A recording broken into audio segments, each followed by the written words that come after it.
She thought she could bully her way by installing an illegal transformer on his property. What she didn't know? He owned the utility company and had the power to shut her down completely. For Robert Kent, land wasn't just dirt and fences, it was business. His family had run the regional power utility for 3 generations. So when his neighbor, known around town as Karen, and her HOA decided to expand their control, they picked the wrong battleground.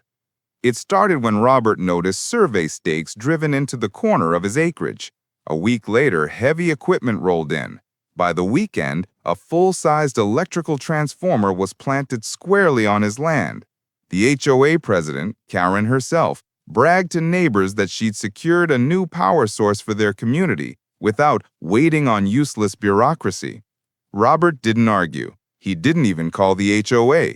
Instead, he checked county records and, as expected, no permit existed.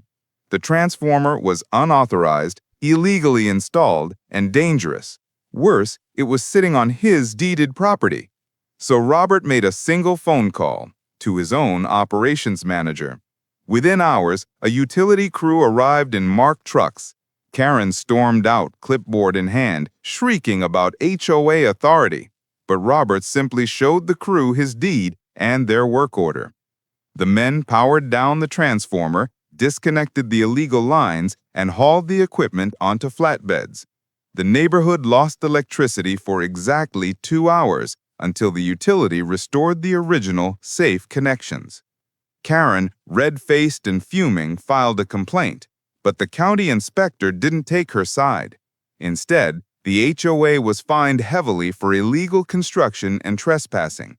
To make matters worse, Robert's company billed the HOA for emergency removal, inspection, and reconnection, costs legally owed under state utility regulations. At the next board meeting, neighbors turned on Karen. Families who had once backed her strong leadership now saw the risks of her reckless power grab. She had endangered their homes and embarrassed the community. Robert never raised his voice. He didn't need to.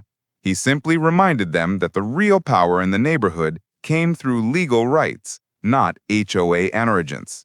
And when the lights flickered back on that night, every neighbor knew one thing for certain. Karen had tried to seize control, but she had picked the one man who literally owned the power. I am Liam, and trust me, the next HOA story is even worse. Subscribe now.